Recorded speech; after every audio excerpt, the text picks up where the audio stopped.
everybody. Welcome to BO Boys for Wednesday, September 11th. Fuck it. It's a raw feed. We're doing it live. I'm Clayton. Yeah, I'm Pat. Never forget that it is time to talk about the weekend preview episode, the big movies coming out this weekend. And I don't know, we'll see if these movies are going to be flying high or they'll crash and burn. We're going to find out real quick on this very special episode of the BO Boys. And we have got a special guest because this weekend, Clayton, there's a theme to these movies. These are some sick movies coming out. We got a movie called The Killer's Game. We got, of course, Speak No Evil, the remake of the foreign horror film. So some real gnarly movies. So we got a real gnarly guest on here today. We have a friend of ours, but more important, we have an author. And most importantly, we have a man shilling product. We have Joshua Chaplinsky is here, the author of the new book. I'm going to hold it up to start. Letters to the Purple Satin Killer. So if you watch on YouTube, you see the cover. Oh, he's got it. He's ready. Josh, welcome to the BO Boys. Thank you, Pat. Thank you guys for having me. It is a pleasure to be here. Wow. So Josh, just to start off, I got to ask you, because you've written a book here that is about people writing letters to a convicted serial killer in prison. And that is some premise there. Josh, are you, in fact, would you describe yourself as a sick man? Are you a sick man? I mean, I don't view myself as sick, I mean, maybe other people view me and my interests as sick, but to me, they're mine, and they've always been mine, and that's normal, I love it. I love when a sick person describes themselves as normal. That's how it should be. And that was very convincing, Josh. Very convincing. So we're gonna get into the episode, but just to start off, for the wanna BO boys, wanna BO girls, wanna BO people. The book is on sale. Why should our fans be excited to immediately, the second they stop listening to this episode, buy a copy of Letters to the Purple Satin Killer? Well, I think first and foremost, they should run out and purchase it out of allegiance to you guys, because I'm your friend and I'm tangentially related to you and your podcast. And so in supporting you, they're going to want to support me. That's just the bottom line right there.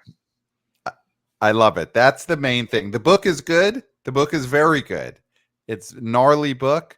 But even if the book had stunk, the most important thing is you are our friend. These are our fans.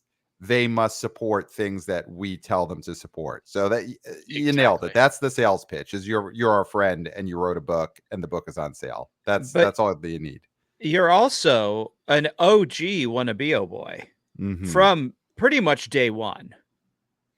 Oh, sure. I mean, well, I've been listening to the podcast since day one, and secretly jealous, and it's been a dream of mine to be a guest since its inception. So, that this right here is just, it's a fulfillment of that dream. Wow. And all the wanna BO boys, wanna BO girls, wanna BO people must use Joshua as inspiration. You can too do something creative, write novels. You've wrote several novels. I mean, these are things that are possible, but they're only possible if you listen to this podcast. Truly. Yes. I mean, sure. I mean, they're possible for other people, but the possibilities are exponentially larger if you are friends with people like the BO boys who could help you promote yourself. Yes. Yeah, everyone needs friends in high places and low places, and the BO boys are both at the same time. And writing books is easy. Promotion is hard. I think you'll agree. Sure. I mean, writing books is such a simple process. Anybody could do it, really. Yeah. So this is very exciting. This book, have you given thought to what the movie version of Letters to the Purple Satin Killer could be? Because the book is on sale now. with this promotion from this episode, it's going to become a huge bestseller. So when that happens, inevitably Hollywood starts calling. Have you given thought to who could be the stars of this movie? Obviously, there's it's a structure where you're writing letters to the main character, but in Hollywood, it's going to be all right. Purple Satin Killer, he's the main guy. We're hanging out with him. We're watching him eat breakfast and kill. So, who do you think is the star that should play him? Is it Tom Holland? Is it Chalamet? These letters are going to be FaceTimes too. So, I mean, when you adapt it, they're all going to be FaceTimes. Yeah, I mean, because of the unique structure of the book, it does pose a few challenges for any sort of film adaptation, because the book is an epistolary novel, which means it's written in the form of letters, and they are letters to the Purple Satin Killer.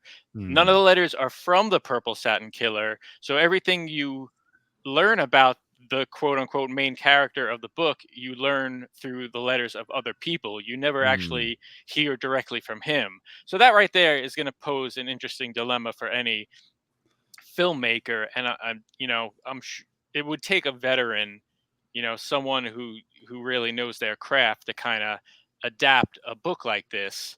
I feel it would have to be done in a sort of faux documentary type way, and like you were saying, like FaceTiming, like interviews supplanting the letters format.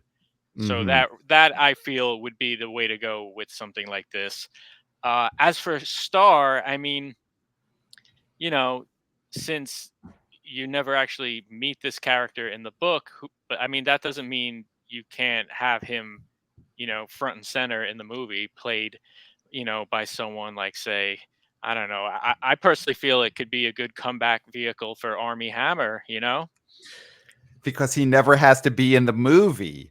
That's the perfect, yes, because he'll only appear maybe in like picture frames and stock video.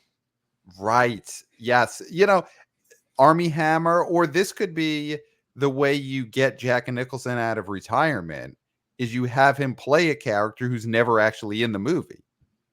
Oh, sure. So you could hype this up as Jack Nicholson's comeback, and it's just people reading letters that they wrote to him, and he's never actually in it, but he's still above the title. Sure. I mean, he could just phone in some dialogue over the phone, and then slap his name on the poster, and it's a go. Yeah. He'll be like, "This is the Purple Satin Killer." Yeah.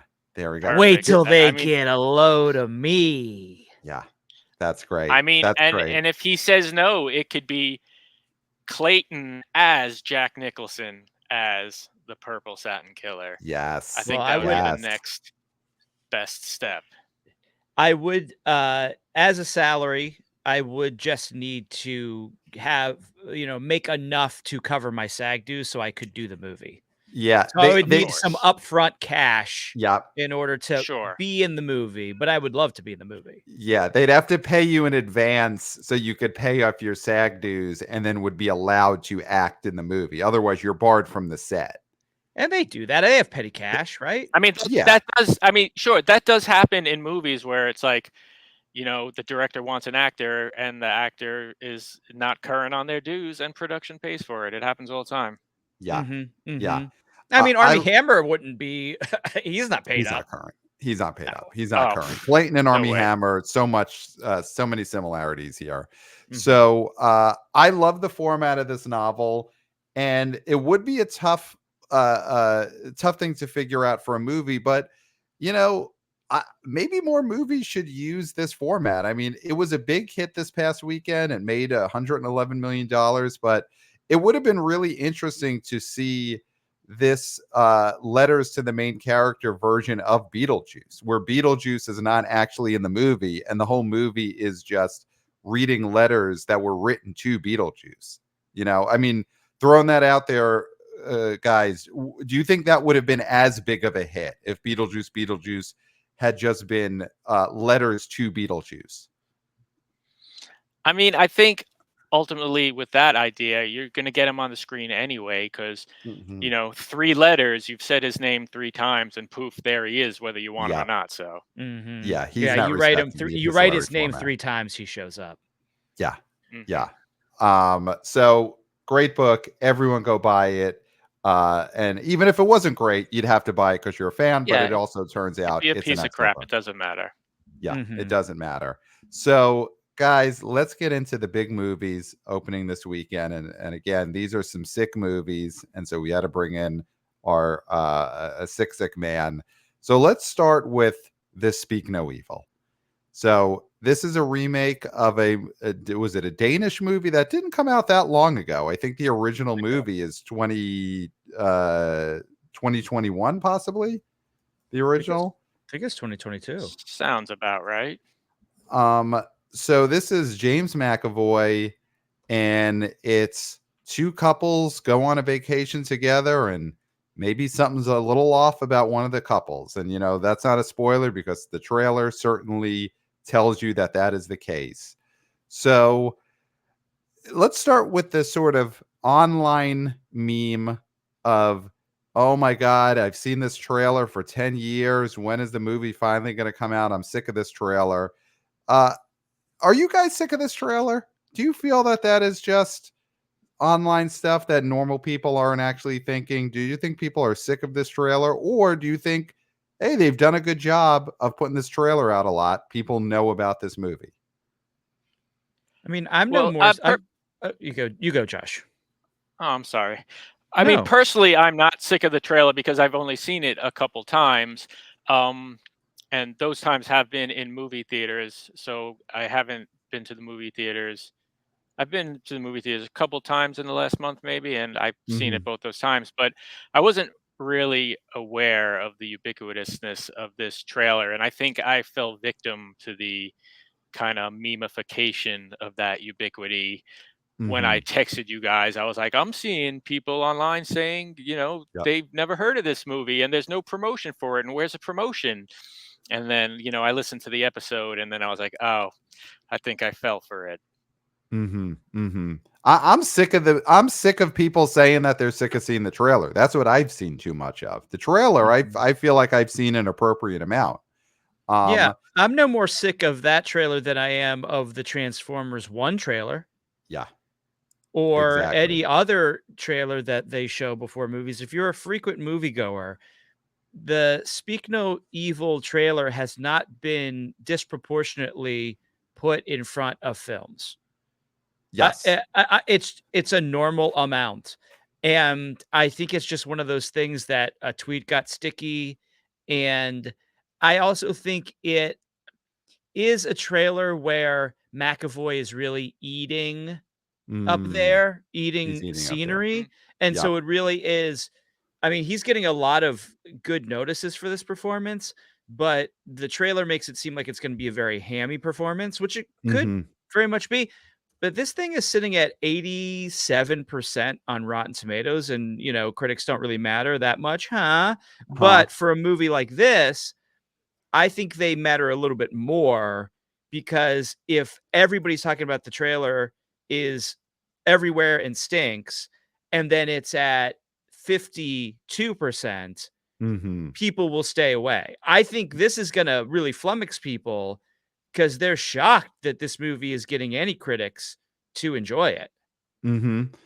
Well, the first movie, now we've all seen the first movie, right? Mhm. We go Mhm. The first movie is a well-liked, buzzy movie, the original, Danish movie. So, I think it makes sense that this could actually be a good movie that is getting good critical notices. Obviously, the original movie does have a very dark ending to it. Who knows if this is gonna be an American remake that sticks to that, or, you know, like some other, The Vanishing, for interest for example, the remake of the '80s foreign movie that then was it Jeff Bridges is the lead, Jeff Bridges, Sandra Bullock. Basically, that's the classic American remake of a foreign horror movie where the Hollywood version goes real soft. So we'll see if this is gonna be that situation, but people like this original movie. I think this has breakout potential. I think there's something there. And, let's talk about McAvoy, because he's been in the X-Men movies, but the movies where, other than the X-Men movies, he's had success have been horror movies. Split, Glass, to whatever extent that's a horror movie. And there's one other one that I'm forgetting. He also had feel like there McAvoy was in a horror movie? Oh, well, It Chapter 2, which is not really, he is in that. But I feel like people loved him in Split, and That was so long ago. it's so long ago, but I do think what I'm saying is, and you guys talk to this, it feels like this is the lane that people might like McAvoy in, is being the really over the top horror villain. I Yeah, think because it was a I'm while ago, seeing but yeah. I'm seeing in a lot of the reviews the comparisons to his performance in Split. Mm-hmm. So I think people are acknowledging that this is a type of role they like to see him in. There is also a possibility here with this just movie in general that it does diverge so much from the original that this trailer might not be giving away as much as you expect it to give away. There's Mm-hmm. definitely a possibility there where what these critics are seeing is, okay, what you're seeing in the trailer is really what we all expect to happen in the Americanized version of this movie, and then it's not showing the end. Now, I might be, being a little bit more bullish about this movie than it deserves, Mm-hmm. but those critic scores don't make me think that this is the movie that we saw from the previews. Mm-hmm. Hmm. There's Mm-hmm. got to be a plus one. Okay. I Okay. think. I think.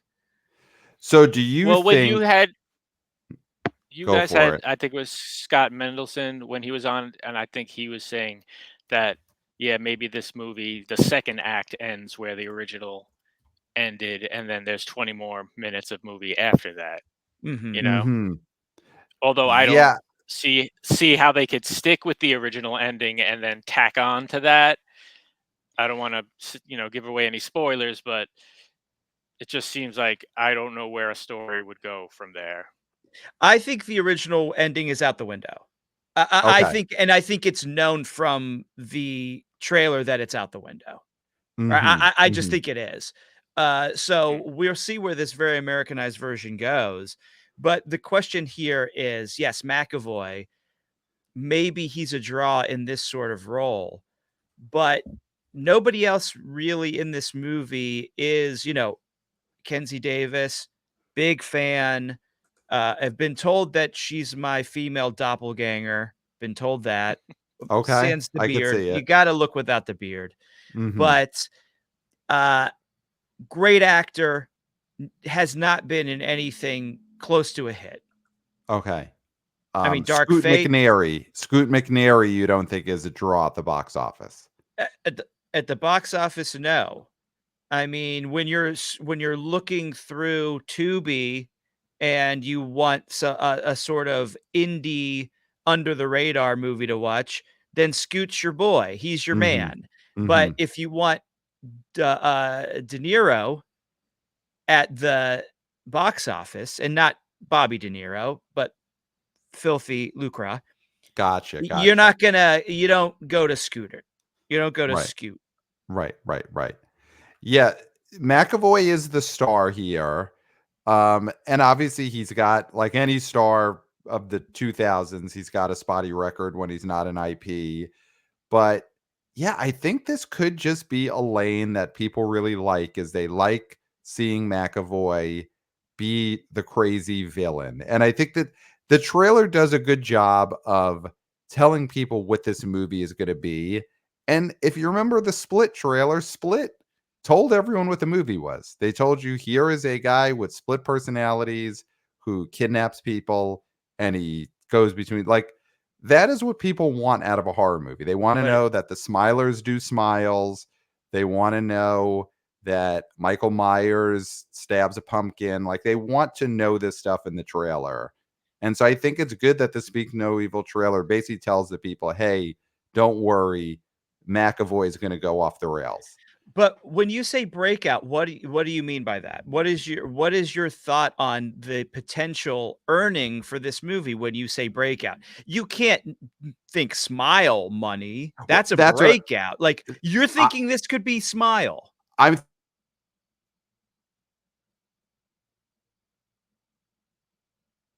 Pat, split.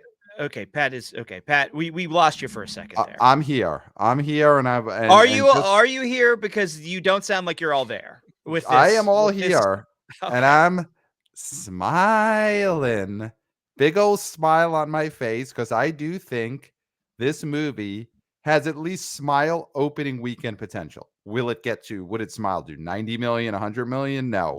Oh But my Smile goodness. opened to 22, right? Smile didn't open to 30, did it? But it lagged. I mean, Hey, well, I'm saying opening weekend, I do think that people are starting to get in the season. And Josh, you could talk, because you strategically released this book, Letters to the Purple Satin Killer, in September, but it's the lead up to Shocktober. Do you think that maybe people are and Beetlejuice is out, so Beetlejuice really started getting people in the mood early.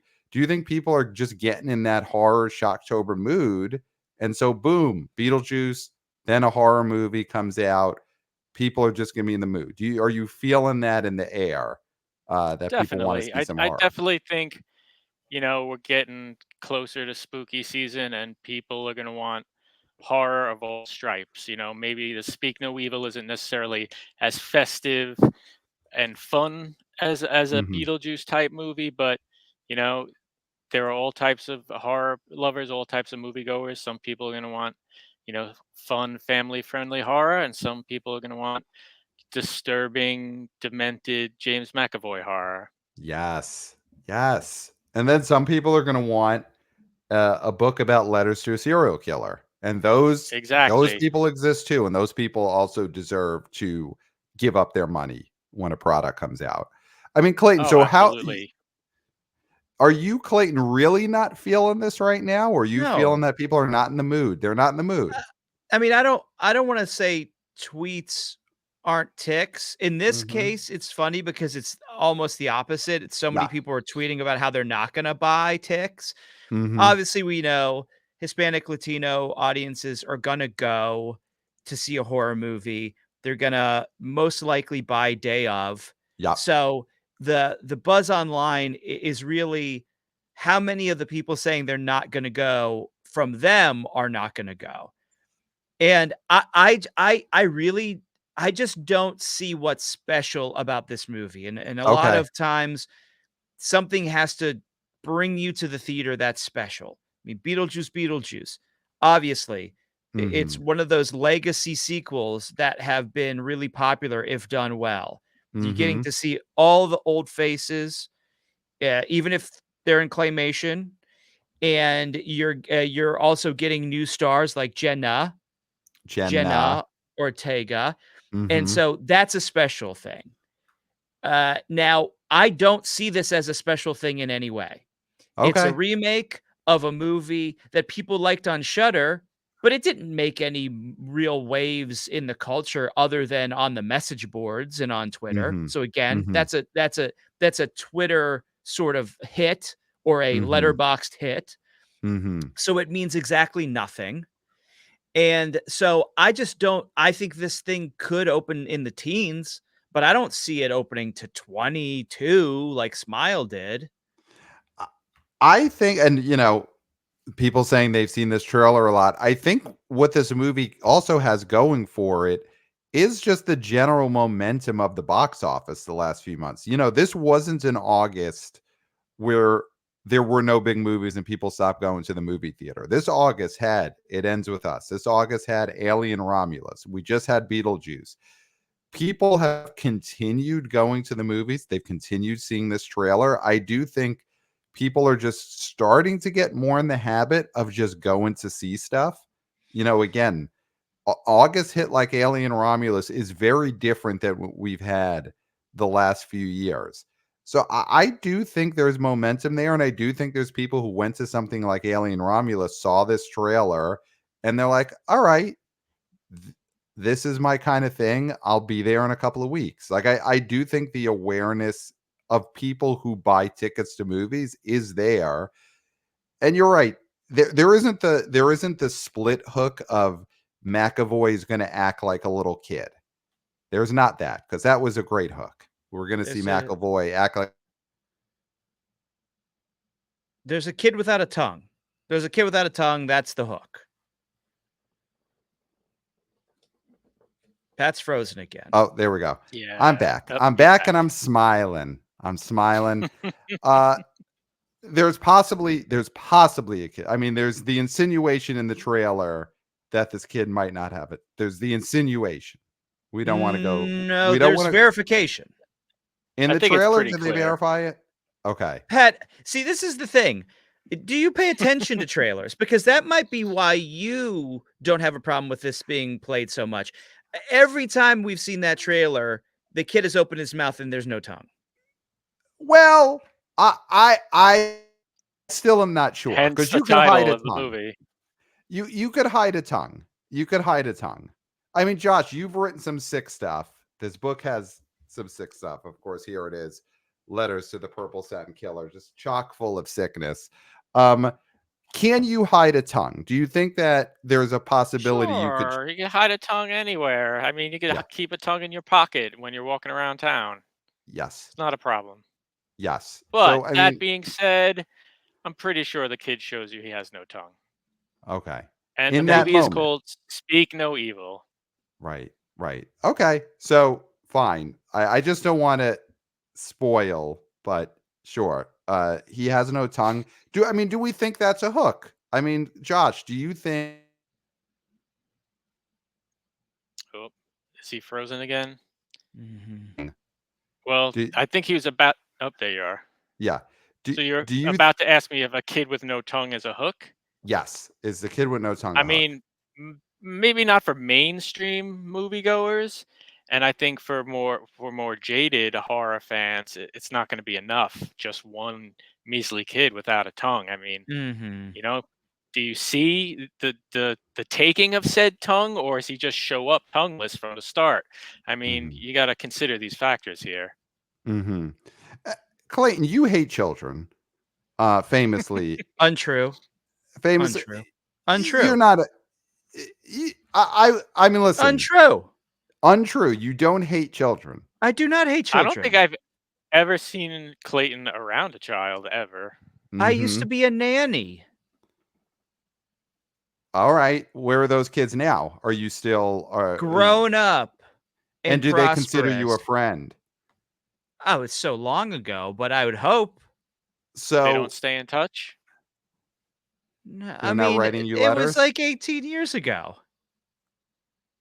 And so there's no letters to the Purple Satin Babysitter, Clayton? No. Okay. Clayton, so you don't hate children, but I don't think you love children. I don't like pets. I think you're getting that mistaken. It's funny because I haven't paid my SAG dues, and it looks like Pat hasn't paid his internet bill. Clayton, I think we've hosted the show long enough that we could cover for things. But or maybe we can't. Maybe we're not skilled enough to do that. But it's Clayton, a live feed. Fuck it. Why would we hide that from our audience? So this is Clayton, great radio. Is that not a hook to you that you might see a kid without a tongue in this movie? And if not, do you feel like if this movie promised you 20 kids with no tongue, would that have been a hook? Yeah. I mean, I think at this point, the more tongueless children, the better, just because if it's a horror movie, make it horrible. A choir of tongueless children. That's what we want to hear, not sing. That would sell tickets. Just silence, but mouths agape. Yeah. That's creepy. Listen, I mean, think of that image. That is why Josh is who he is, and he's able to write the sickness that he writes, that he just came up with a choir of tongueless children. And hopefully Speak No Evil has something that outrageous and that gruesome that Josh just came up with off the top of his head. If they had that in the movie, I think they would have had to put it in the trailer, though, because that is a hook right there. Yeah, that'll bring them in for sure. Well, here's the question, though, Josh. I mean, Mhm. is this a movie that you want to see? I'm not rushing out to see it, but I am interested because I saw the original and really liked the original. I don't necessarily think there was a great need for this movie, and like Clayton was saying earlier, I think it's going to have to give us something more than the original gave us to really break out, if it were to break out, Mhm. and it needs to be more than just a retranslation. But forget the critics. What Huh. if word of mouth, huh? Word of mouth, obviously the kid has no tongue, but the moviegoers have tongues, Mm. and they'll Hmm. use them. And Mhm. you just hear on the streets, the buzz is through the grapevine, "Oh, it's really good." Will you see it next weekend? Or during the week? I don't know what you're doing. I don't know what your plans are. I don't know I would how definitely gainfully be more employed you are. likely to go out and see it if I heard like it was great, you know. Mhm. Then I'd be like, oh, well, I need to find out what they did to make a really good movie, a great movie. Mhm. So this is from Universal Pictures. This is a Blumhouse movie. It's produced by Jason Blum. Obviously, Blumhouse has always had a spotty record because they put out so much stuff. Some of it's real cheapo, some of it is streamo, but they still, I think, have a very credible image with general horror audiences. So do we think that the Blumhouse imprinter has any kind of sway over the audience, especially that this feels like this is big Blumhouse. This isn't a toss off. This isn't, some series of Hulu movies about holidays that, no one cares about. This is a real movie, a real Blumhouse movie. So do we think that could get general audiences to take notice and feel like this is a big deal? I mean, I don't I think Blumhouse just had a stinker with Afraid. They had a stinker with Night Swim. I think they're sort of on shaky ground Hmm. with what they've been putting out lately, and this to me doesn't feel to me like big Blumhouse because it doesn't have the sort of catchy Megan thing about it where you got a dancing robot or The Yeah. Purge where it's high concept. I think those are the sort of Blumhouse movies that are really buzzy and get people talking. This is sort of just these people you thought might be cool are not cool. Hmm. And to me, it just has to be so, so good. And I mean, critics are saying it's good, but I don't know if audiences will respond to it the way critics are. Okay. Yeah, it doesn't have a dancing robot for sure. What if Um, McAvoy dances? We haven't seen that. yeah, yeah.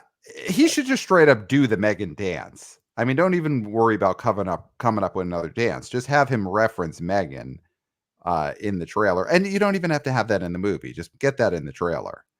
They Yeah, should have had the pool from Night Swim do the Megan dance, let's be honest. yeah, have McAvoy do the worm. Yes. Just do the Yes. worm. I know he can do the worm. There's no way that James McAvoy can't do the worm. In the original, speaking of Weevil, there is a scene where doesn't he force the kids to dance to Cotton Eye Ye- Joe? Is it yes, Cotton Eye they Joe? do a Right? little that. I don't know if that's in the new one or the original, but he does the kids put on like a performance. Yes. And then Yes. there is also a weird dancing scene with him and his wife in when they go out to eat in this little weird European town or whatever, and like they get Right. all weirdly sexual and get up on the dance floor to the Right. So much there of is the chagrin dancing of in the other this. couple. So Clayton, there There's is definitely the dancing in these potential. movies. Yeah. Wow. I'm just looking at Blumhouse's track record the last in 2024. Night Swim, which we mentioned. Right. And then we keep forgetting about Chauncey. Oh, Chauncey Imaginary, yeah. from Oh Imaginary. yeah. Chauncey the And Bear, then yeah. Afraid. And it's just so it's Night Swim open to 11. Imaginary 9. Annoying. Afraid 3. Yeah, I mean, they did gosh. have Five Nights at Freddy's in 2023, but they also had Exorcist Believer, a despised movie. Josh, what was your thoughts on The Exorcist Believer, if you've seen it? I did not see it, and that was a case of where I was swayed by, what the people said and the box office returns. I was Mhm. excited at first to see it. I didn't love the Halloween remake trilogy, but I thought they were decent, and I still kind of held that director in some regard. So I thought The Mhm. Exorcist looked like it had potential, but then it came out, and I heard such awful things, and no one liked it, and I was just like, you know what? If there's gonna be 3 of these, I'm Mhm. not even gonna go down that path. Mhm. Yeah. Were you swayed, Josh, like I was by the once you heard that Ellen Burstyn wasn't in every frame of the movie, and then once you hear that, you decide there's no reason to go if I'm not getting a full burst of Burstyn. I mean, the more Burstyn you get, the more interest I would have, so Yeah, that Yeah. definitely hurt its chances. Yeah, yeah. The Burston more gets the Burstyn, boys bursting. yes, 100%. So is there anything, and I know we're not the Streamo boys or the TV boys, but Clayton, do you think that Huh? there is nothing special about the fact that this movie reunites Scoot McNairy and Mackenzie Davis from the AMC TV show *Halt and Catch Fire* about people starting a computer company in the 80s? That you don't think that makes any difference to this movie's box office? Now, if that had been a hit, I Mm-hmm. mean, this isn't like you've got 2 Breaking Bad cast members coming back together Mm-hmm. or 2 even Mad Men coming back together. Right. This is *Halt and Catch Fire*. Yeah. So I you mean, we're don't think that talking matters? *Halt and Catch Fire*, We're talking *Halt and Catch not Fire*. Breaking Bad. No, *Halt and Catch Fire*. that's what we're talking That's about. what we're talking about. That's what we're talking about. In relation to Speak No Evil, we're talking about *Halt and Catch Fire*. So, I'm gonna AMC. say yabba dabba no. Wow. Okay. Okay. Yeah, I think a big thing for this movie is if the critical notices are good, it's horror. People are starting to get in the horror mood. Last thing, is this possibly a date movie?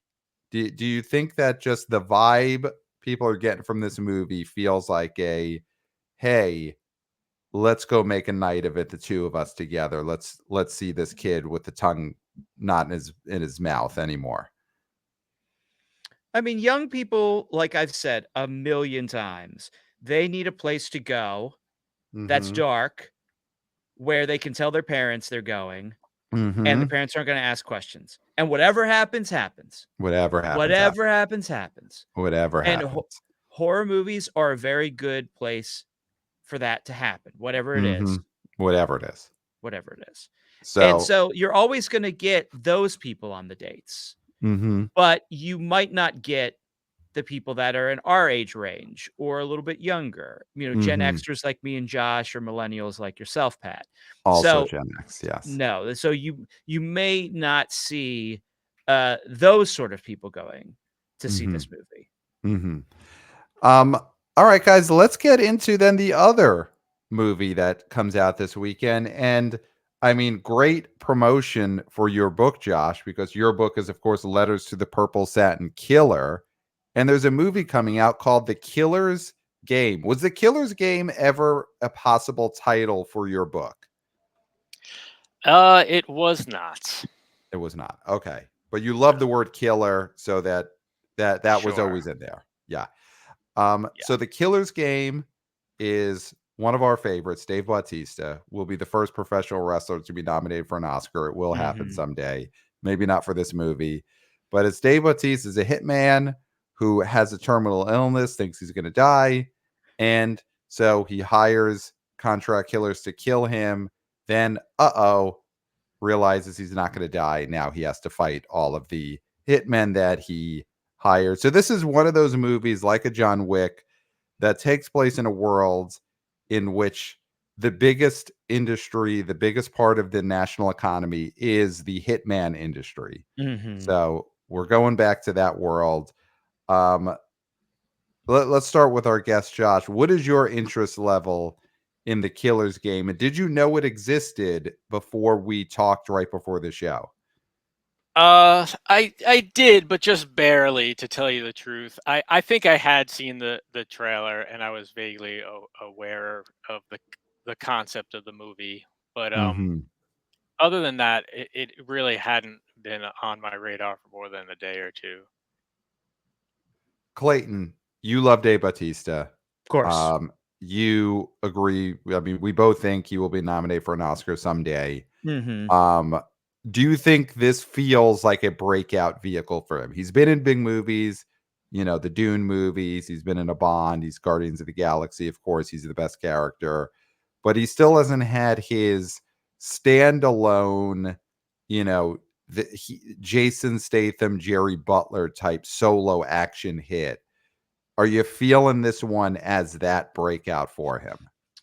No, I just think, again, this is a Lionsgate movie. They're putting so many movies out this year. I have seen ads for this, obviously not a lot of them.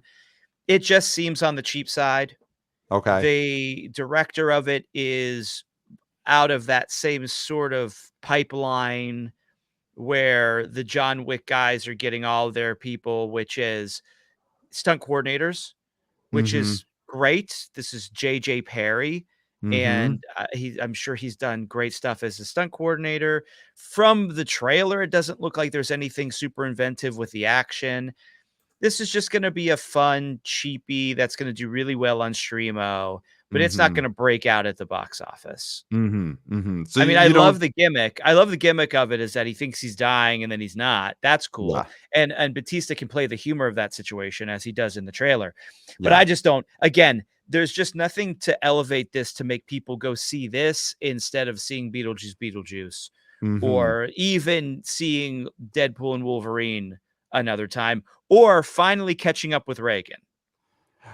Wow. Okay. So do you think there is overlap in that audience? Do you think that the Reaganites in a different, if this movie had starred Chuck Norris, if it was the Killers game starring Chuck Norris, I do think that's a Killers game that could have taken some audience from Reagan. Well, I think the one thing you could see is that, or you could say, I'm seem to be getting those mixed up a lot lately, seeing and saying, Yeah. because I And think I've said speaking. and speaking, Yeah. is that a lot of the audience for Reagan have actually gotten, the news that they are terminally ill, and they have not gotten the reprieve that Batista's character has gotten. So there may be some, wish fulfillment there, some sort of aspirational thing to see this movie, because they might be like, oh, maybe it's possible that my doctor just effed up. Right. So you're saying these Reaganites, they don't even care about the action of the Killers game. They just love the fact that he got good news from Prognosis. the doctor. Yeah. Yeah. That the prognosis was reversed. Yeah. Yeah. Dave Bautista, great actor, best actor who's ever come from the world of professional wrestling. Gonna be nominated for an Oscar Would you put him someday. over Heyman?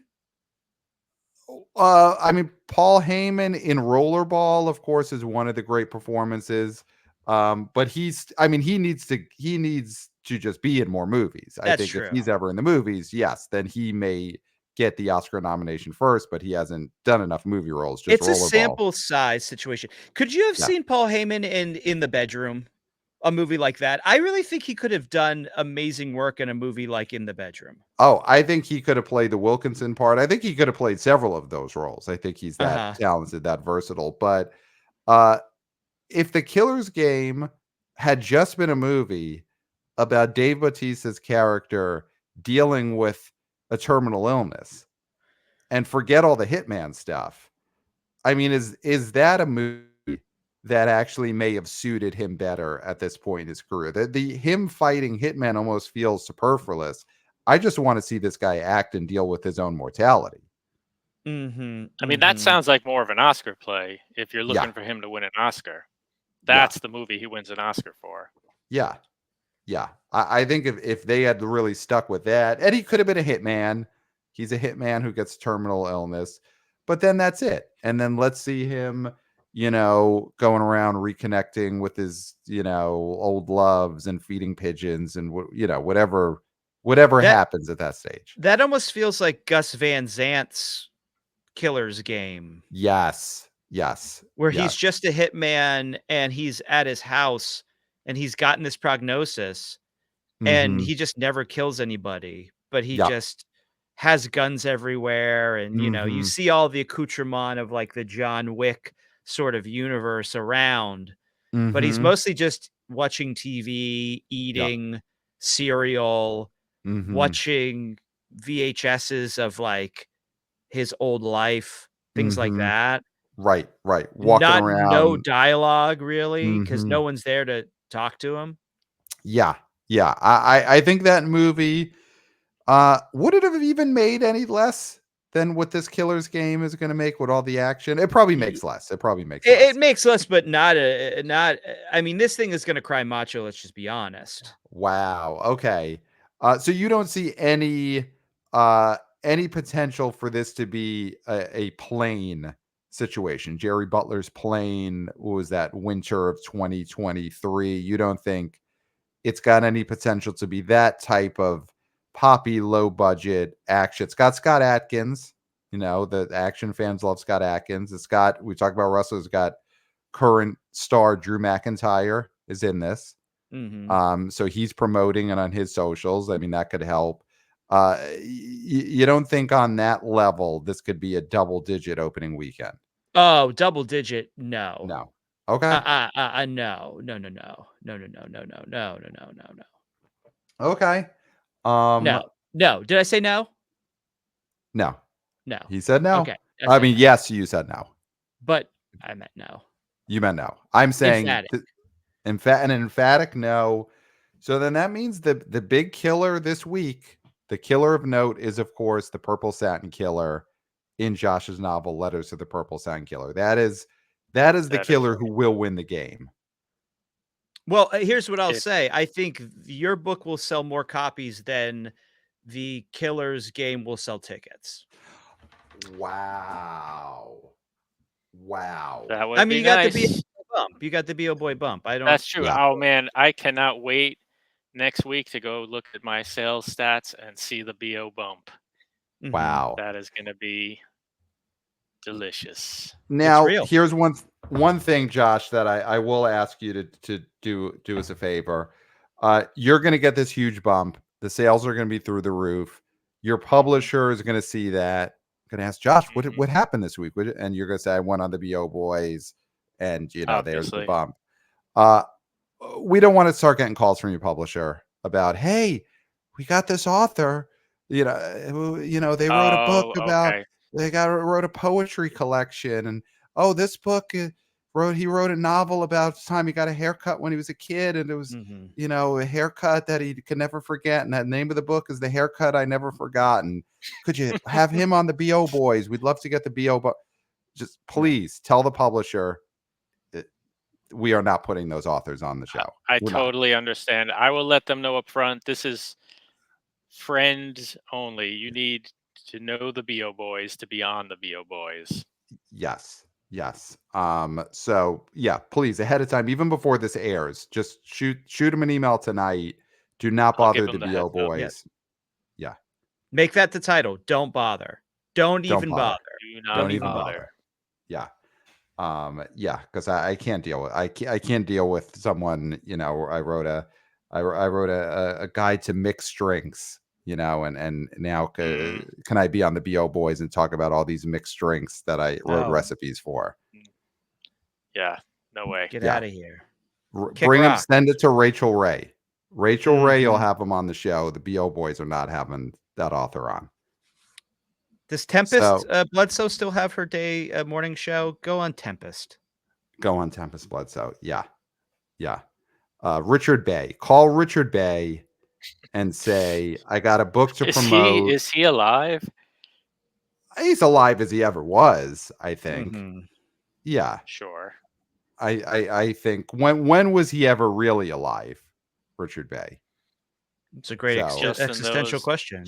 Yeah. 60 minutes Yeah. between 4 and 5 p.m. Yeah.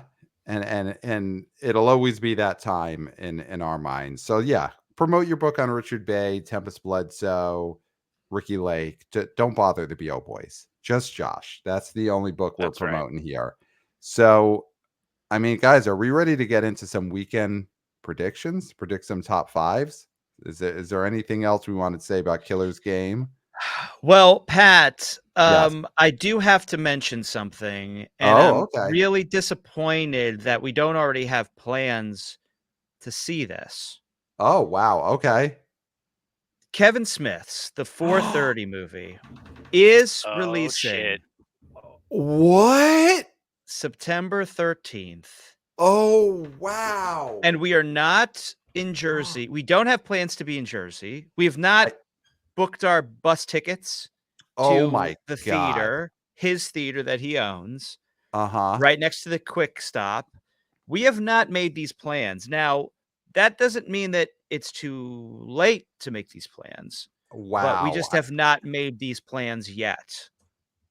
I mean, is that the only theater it's showing in? Is his personal theater? Because The I only one don't that even see this matters. on Box Office Mojo or anything like that. The only one that matters, my friend. We So were making a pact. We made a pact, right.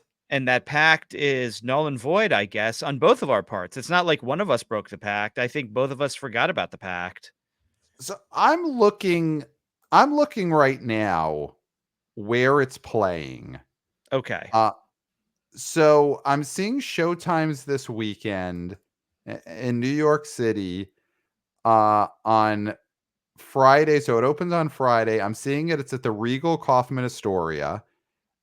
It's at the Regal UA in Sheepshead Bay, Brooklyn. All right. So, and those are the only two places I'm seeing. And I'm seeing a Thursday showing at the AMC Times Square, AMC Empire. So yeah, what is the release of the movie this weekend? Is this It's movie limited.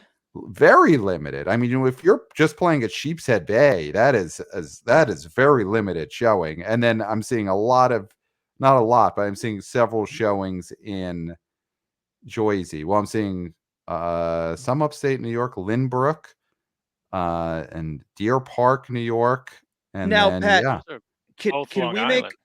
Long Island. a Yeah. I'm seeing Sunday Okay.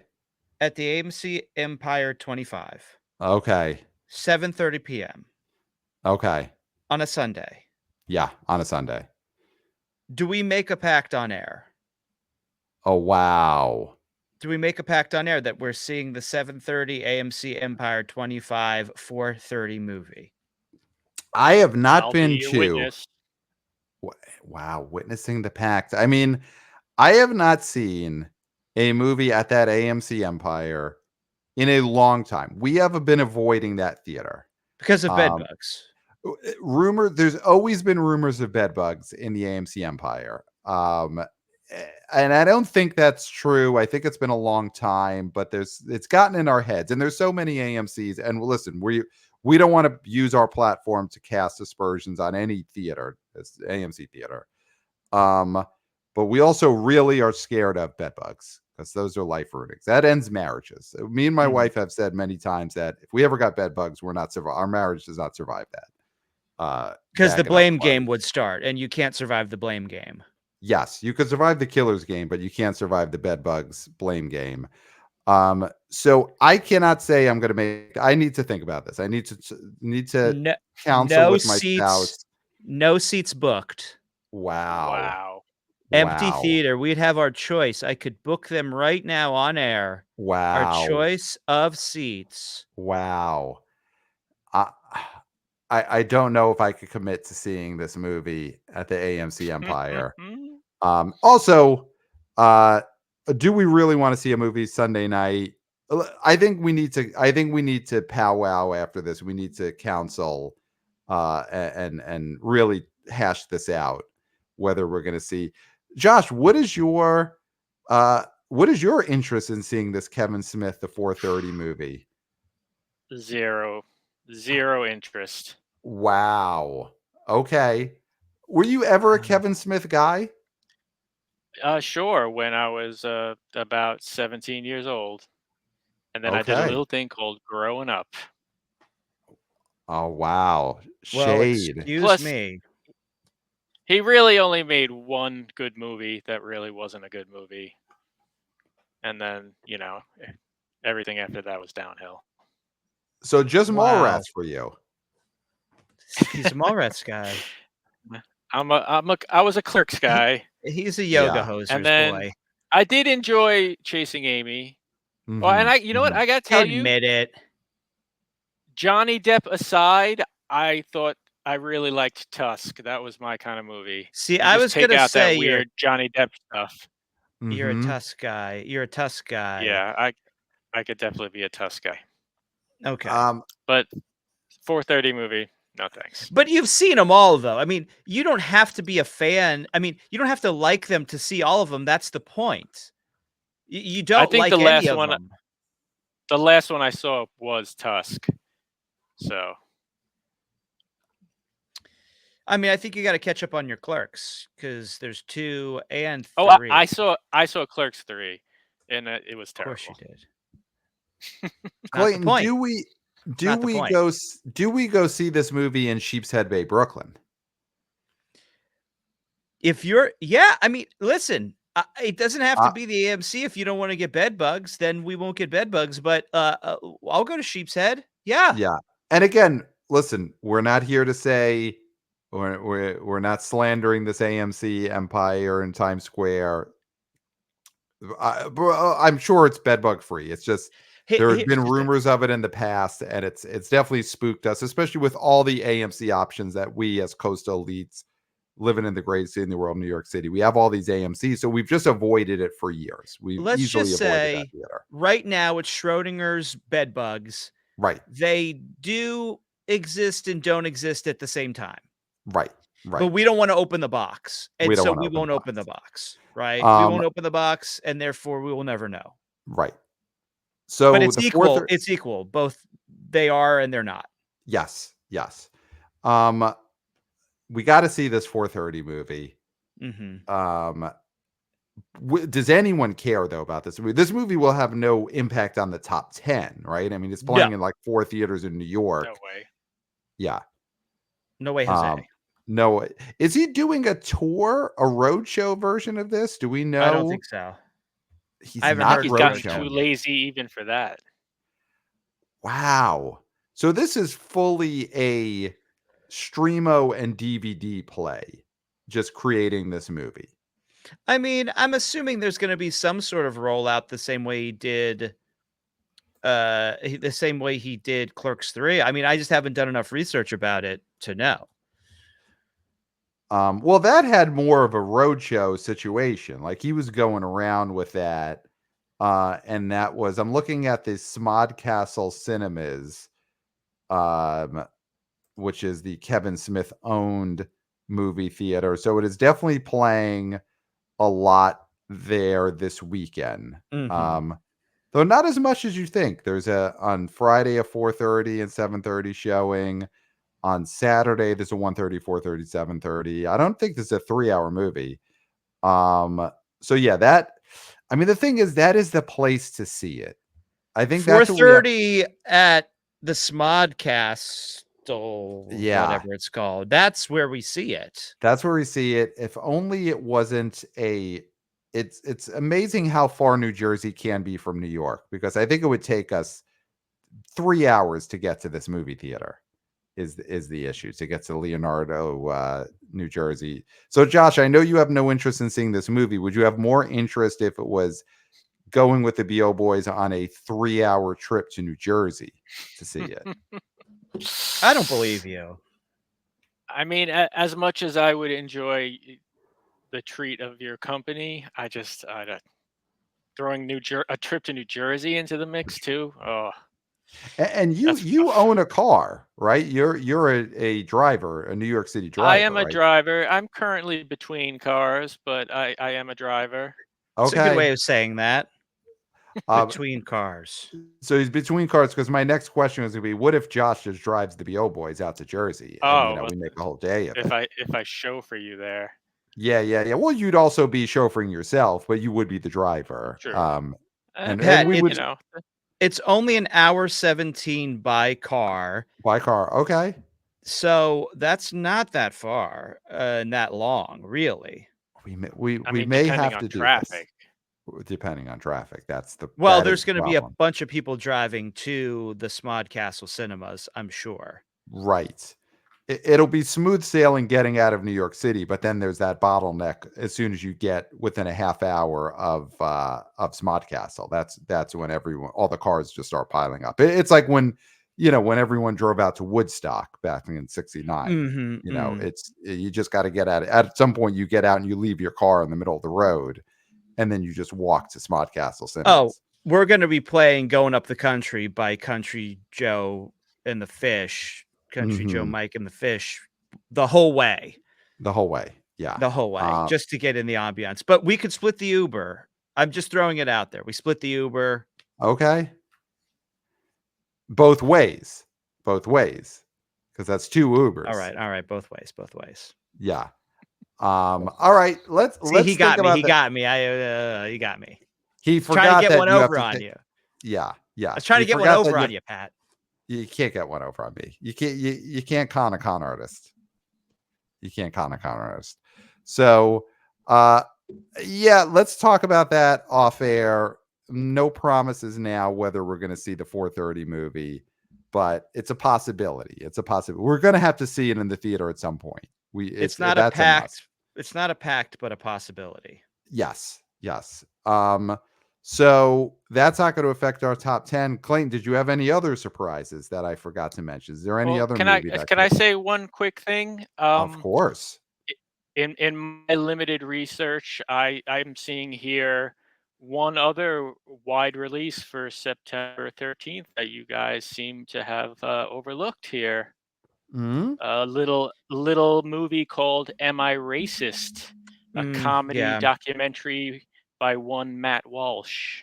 Okay, and that is a wide release. That's a wide release. It's saying wide.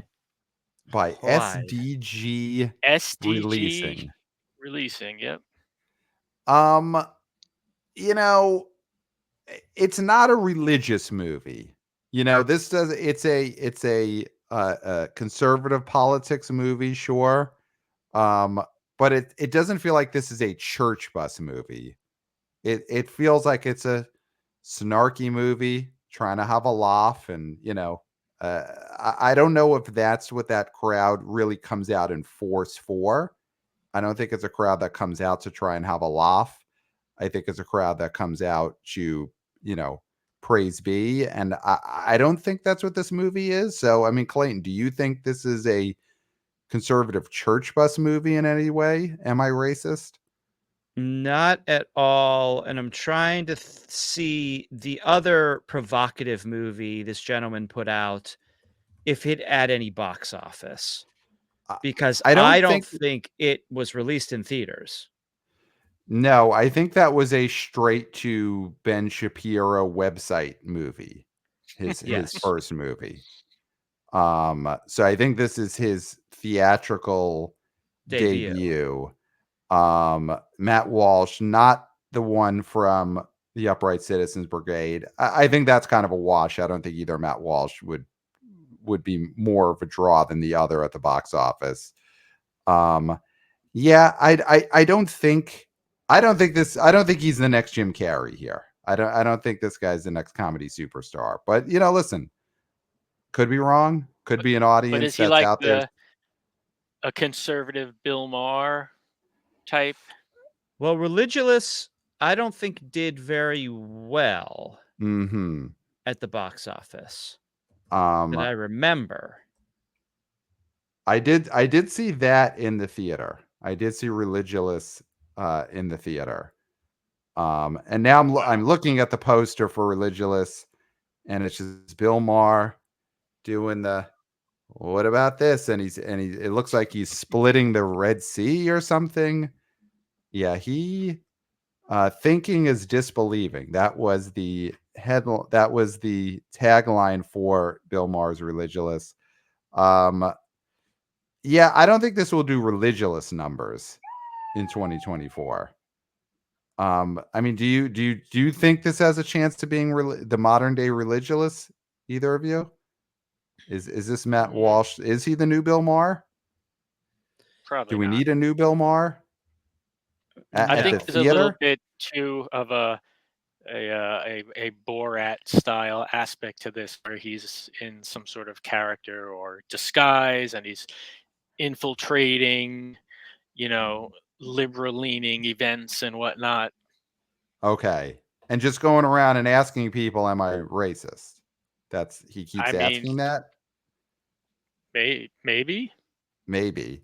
If he just keeps asking that over and over again, and that's the only thing he says, like there would be something to the wildness of that concept. But I feel like that's not the movie. I feel like the movie isn't just him having a sort of Tourette's like, am I racist? Am I racist? And just saying that over and over again. I feel like it's going to be more of other stuff that wouldn't be as funny. Yeah, especially if he hadn't done anything racist. I feel with a title Yes. like that, he needs to do something provocative and on the line racist to then be able to follow up with the question, "Hey guys, am I racist? You tell me." And I don't think he's done anything that has been provocative enough to get media coverage, where, sometimes these movies get media coverage beforehand because something is so provocative that they believe that it is real, and then they report on it, and then it becomes part of the movie. We have not heard anything about one of his characters, one of his many funny, I'm assuming, characters that he dresses up as, going viral in any way. Right. True. So therefore, I don't think there's anything that's gonna stick with the public consciousness here. Yeah, he didn't actually, it seems like, fool anyone. It's not like Larry King was fooled by the Am I Racist guy. And it's like, oh, remember that thing that Larry King reported on last night on Larry King Live? Actually, that was a fake character from the Am I Racist guy. That didn't happen. Nope. Yeah, and had that happened, had Larry King been fooled and covered it on his nightly show, sure, then there could have been a lot of mainstream awareness for this movie. But yeah, he didn't quite break through that way, as far as we know. But I think we all keep a good eye on what Larry King's reporting. So, I guess he's answering his own question there. He obviously wasn't racist enough. Yes. That the movie shouldn't have been Am I Racist? It should have been Am I Racist enough to break through into the mainstream consciousness and deliver box office? And the answer seems to be no. Yeah. No. Yeah. Okay, so we don't think that's going to affect the top 10. Just before we get into our predictions, then, what do we think makes more money this weekend? Am I Racist or the 4:30 movie? Which will be the comedy of the new comedy of the weekend? It's Kevin Smith versus the Am I Racist guy. God, this would be a sad battle for Kevin Smith to lose if he is the second place comedy to Am I Racist guy. Well, you just got to look at what's wide and what's not. I mean, if this thing is opening wide, which apparently it is, and who knows what wide is in the definition there. This is a wide release versus a limited release. So I do understand that Kevin Smith has this rabid fan base, but I would put us in the category of people who tried to see Clerks 3 and couldn't because the file was corrupted. Yep. So the fact that we're not 100% going to see 4:30 movie this weekend means that Am I Racist is going to make more. Yeah, Kevin Smith at this point with this limited release has to get every possible fan to go to beat Am I Racist? The faulty thumb drives from Clerks 3 really do hurt, because had we gone to Clerks 3 and the thumb drive worked for that Fathom event and we saw it and had a great time and cried at the end of the movie, we'd be slam doinks to go see this. But those faulty thumb drives could hurt the opening weekend of 4:30 movie. Pat, imagine we drive, we take an Uber out to Smod Castle, and we get there, and they're giving out vouchers. Because the file's corrupted. I mean, what do we do? I mean, do we burn down the Quick Stop? I mean, I think that Quick Stop gets burnt down, not us. I mean, we wouldn't start the fire, but I wouldn't say I wouldn't Mookie that window. The front window, I would do the right thing. I would do the right thing. And we all know that Mookie did the right thing. The guy from Blade Runner's a robot, and Mookie did the right thing. Everybody shut up. Yeah. Debate over. Yeah. So as a theater owner, I'm gonna pose a real moral philosophical question here for Kevin Smith. As a theater owner, on one hand, he wants to show his movie because that's his movie, and it's important to him to show his movie in his theater. But if he's looking to make cold hard cash as a theater owner, does he show this Am I Racist movie instead of his own movie if he thinks that's going to draw more money to his movie theater that he owns? God, that would be even worse. I think that'd be even worse if we drove out to Smod Castle and we had to watch Am I Racist? That would be much worse. It was an economic decision. I couldn't help it. That would be much worse. Then we're throwing every garbage can through every window that we see in that Jersey is a wasteland at that point. Yes. If we drive all the way out there, down. Yeah. If we split Ubers to go to Jersey, we get there. Yeah. We've been in an Uber for an hour and a half. Because of traffic. Yeah. And he's like, "I'm sorry, guys. It's Am I Racist?" Yeah. I just got to keep the lights on. Yeah. And so Kevin Smith himself is standing in front of his own theater telling us this. Yeah. Oh, yeah. Yeah. He's giving out vouchers.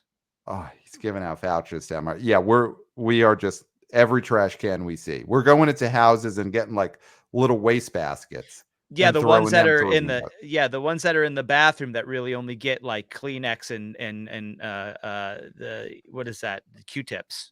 Yes. Yeah, we're tossing them with the and sanitary napkin. If you're doing the right thing, tampons and sanitary napkins, you don't flush those. Yes. So that would be disaster. Josh, still no interest in this trip to New Jersey to see hopefully the 4:30 movie. You're afraid. I'm gonna have to pass on that one. A riot, even with the idea that there could be a riot. I mean, now I'm just itching to throw a trash can through something, so it's going to happen. If I was guaranteed a riot and Am I Racist catalyst for a riot, then I would definitely go. Okay. What if we go to the Smod Castle? That's not playing. We see 4:30 movie. We stop at a diner. We throw a trash can through the window. We burn it down. That's fair. I would settle for that. Great. Okay. All right. These are some great negotiations. I really love how this started with us possibly going to the AMC Times Square and has now progressed to us going to New Jersey to start a trash can riot. Yeah. This is what movie going is about. But yeah, I think neither of these movies play into the top 10, but we will report on the next episode what is the biggest new comedy of the weekend. Kevin Smith has a lot on the line. This would be a tough loss for him to lose to Am I Racist guy. So, we're pulling for Kevin here, but it's the battle of the facial hair right now because they both have facial hair. Yeah. And Silent Bob Jay and Silent Bob are probably not going to be in the 4:30 movie, right? They would have said that up front. If that was they're in. They gotta be in it. There's no way they're not in it. Do you think they're in it as them playing the parts, or are we getting the younger versions played by young actors? Oh, it does take place in the past. It So it takes place in might the be. past. Well, they're playing the dads of their young characters, probably. Got it. Okay, that's great. All right, now we're going to Jersey. We F it. gotta go to We gotta go. We Jersey. gotta go to Jersey. Yeah. Okay. What we gotta do though is give these top 5 predictions. We gotta give our top 5 predictions. So we got 2 new movies coming out that could play into it. Josh, as the guest, we're gonna give you the option. Do you want to go first, second, or third in giving your top 5 predictions for this weekend? Wow. It's a daunting task because if I go first and completely fuck it up, I look like an idiot. But if Mm-hmm. I sit back and you guys go first, and then I just ape what you say, then I just look like I'm following along. So, but Right. better a follower than an idiot. So I say I would not want to go first. All right. Okay, So, I'll be the idiot. all right, go for it, Clayton.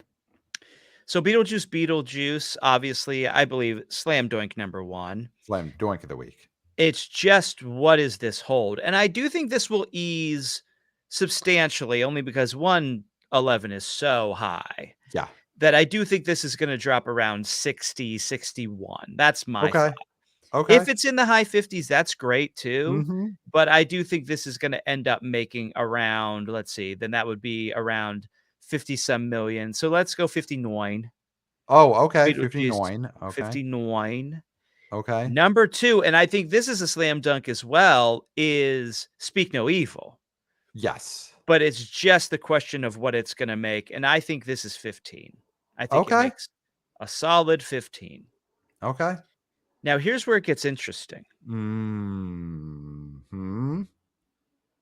Number 3. Mm-hmm. Number 3 is going to be Reagan. Wow. I felt that was you were going to Whoa. do it. Wow. Number Wow. 3 is going to be Reagan. Okay. Number 4, Deadpool and Wolverine. Mm-hmm. And then underneath that, I do think it makes the top 5, but it cries macho, The Killer's Wow. Game. Wow. $4.4 million for Batista. This ain't his, just like Night Bitch, Killer's Game is not going to be his Oscar. So everybody can just calm down. Mm-hmm. I think it's going to do only okay. It's going to cry macho. And that's my Okay. top 5. And you mentioned Night Bitch. The reviews, now that people have seen it, the word you keep hearing is the trailer, in fact, does not really represent that movie. So maybe Amy Adams will get the Oscar nom for Night Bitch, but we'll see. We'll see. Nope. No. Wow. Okay. What do you call a bad miracle? Nope. Night Bitch. You call it a miracle a Night Bitch now. Wow. Flipping the lexicon on its head, Clayton. So let's see. So number 1 doink of the week is going to be Beetlejuice. I think that it's going to end up with like 52 million, maybe 51 million. Okay. Feels like that'll be where it ends up, which is still huge. I mean, that's if that had been the opening weekend a year ago, everyone would have signed up for that. So make 52. Number 2 is going to be Speak No Evil.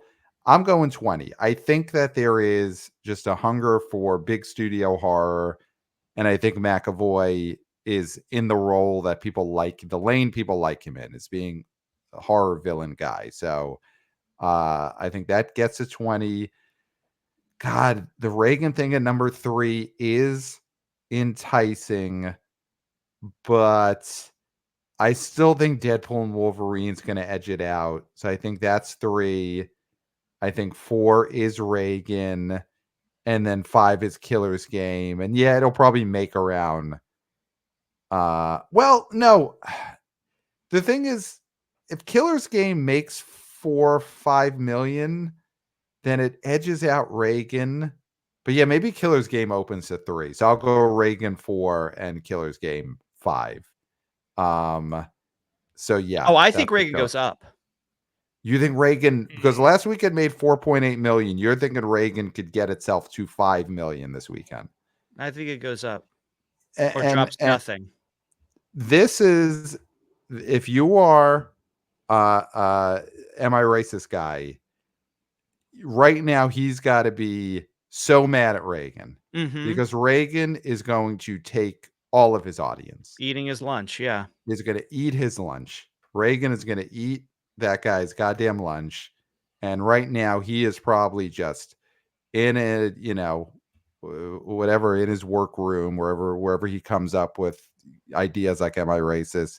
Just tearing at wallpaper, cursing the name Ronald Reagan for surely going to kick his ass at the box office. He's drinking shots of vodka like all those Russians, trying to figure out how can they take down Bonzo? How can they how can they stop the unstoppable steamroller that was Ronnie? Yes. And right now, am I racist guy is he's just saying the cowboy got us. The cowboy Goddamn got us. cowboy. So yeah, that audience they're all going to Reagan. They're not going to go see the am I racist guy shenanigans. Okay, so moment of truth, Josh, celebrated author of Letters to the Purple Satin Killer. There's the book. Now it's time for you to predict. Let's see if you predict as well as you author. What is your top 5? All right. Well, it's not exactly the same as either of you guys. So I'm going to say Beetlejuice, Slam Doink for number 1. I'm going to forego the gross numbers here. You guys have kind of done that. I also agree. The James McAvoy movie, Speak No Evil. Speak No Evil will be in at number 2. And then I'm going to say Killer's Game is going to do better than you guys think and come in at number 3. Then I am going to go with Deadpool and Wolverine at number 4. And just because it would pain me to put him any higher, Rappin' Ronnie Reagan is going to trickle down to number 5. Wow. As a Gen Xer, I can't put him any higher. Still holding a grudge. Huh? Still holding that grudge. Still listening to your Genesis every day. That's right. What is it? Land of Confusion? Yeah. It's in the movie. It's in the movie. It's in the whole montage sets it. They play the song, I think, to completion. They play the whole album. Wow. I think. Yeah. It's a longer movie than you would think. Invisible Touch. They just play the whole album, Invisible Touch, and then it's all just, Ronnie just like moving and grooving. Yeah. As a young lad who didn't really understand the politics at the time, I still knew that Land of Confusion, that video was great. And that was a great really song. nailed him. It did nail him. It nailed him. Yeah. The guy got nailed. Oh, it got him. Totally got him. Yeah. So wow, I love that top 5. I love that you went that high on Killer's Game. I know you're partial to titles with Killer in it, but had to do it. Yeah. I love it. So then do we want to do the New York Times bestseller chart? Because I know what's going to be number 1. Let's just predict our top. Well, I mean, Clayton. Yeah. What's your number 1? Letters to the Purple Satin Killer. Yeah. I mean, number the B.O. Boys bump chart right there. Number 1 with a bullet. Yeah. And then, of course, number 2 will be Where the Crawdads Sing in its 180th week in release. And number 3 is always the Bible. Bible's always up there. The Bible is like Dark Side of the Moon. It's like the Dark Side. It just never leaves the top 10. But I also think it's like deeply discounted at this point. So you can get one for and now don't forget Hillbilly Elegy. Yeah, it's up there. Floating around. It's up there. Yeah. It's Josh, when you someday are part of a presidential ticket, I mean, this book is really going to just get a second life. And I can't wait for that. So totally. you got to make that happen as an author. You got to get on a presidential ticket. Your first steps, get on the B.O. Boys, then let that sell through for a couple of years. Then you get on a presidential ticket and the book just sells and sells and sells all over again. That would be the whole reason I would run. Yeah. So big weekend coming up. Very excited on the next episode. We'll We'll see how it all shook out. We might have another special guest on that episode. A possible horror expert might be making a return. So just teasing that up there. Very exciting. And he speaks only evil. Yes. Yes. Our next guest speaks, sees, hears, thinks, eats, vibrates. sleeps. Yep. Yeah. Only evil. Shits. Only evil. Shit's evil. I mean, that goes without saying. Is evil. Yeah. So that'll be the next episode, and we'll get these results for the 4:30 movie. Hopefully we could scrounge up some numbers on that one. So email us, theboboyspodcast@gmail.com. We said we have so many emails to get through, but my God, this was a monster episode, so we can't get to them this episode. We will get to those emails. So if you wrote us, we will at least give it passing mention on the next episode for sure. So email us, theboboyspodcast@gmail.com. Follow us on social media at theboboyspod on Twitter X and on TikTok. Instagram coming soon. We have been getting people saying you got to get on Instagram. Wannabe senior intern Christopher, he's already trying to figure this whole thing out. He's figuring out logins. He's getting to these, doing research. So we will have an Instagram soon, and we will let you know when that drops. The kids have spoken. The literal kids. We were out in Washington Square Park. Yep. Shooting a video for the live shows. Yep. We talked to the kids. Yes, Mm-hmm. I'm a man of the people, and I certainly was mingling with the people, the youngsters for sure. And they were, where's your IG? Yeah. Yeah. Yeah. Where's your IG? Yeah. And I had nothing to say. Yeah. They may have been saying, now that I think of it, where's your ID? They may have wanted to see just how old we were. That may have been it, but I think it was, I hope it was IG. I hope they actually just wanted us to be on Instagram, and they didn't want to see our name so they could report us. So yes, we'll go with that. Of course, 5 stars on Apple Podcasts, live shows, the tour, links in the show notes. Buy your tickets. October 8th in LA with Scott Mendelson and Jeff Bock. October 22nd, the homecoming in New York City. Josh, I mean, I bought my tickets weeks ago. Oh my God. Look at this guy. What a guy. He'll be there. Hey, here's a thing. Here's a little enticement for the live show. Get your copy of Letters to the Purple Satin Killer signed at the New York City B.O. Boy show, because the author will be in attendance. Bring a few Sharpies. Yes. I'd be more than happy to. So buy the book, link in the show notes, buy the novel, and then come to the B.O. Boys live show October 22nd and get that book signed. You know what makes a great bookmark? A ticket for the B.O. Boys tour.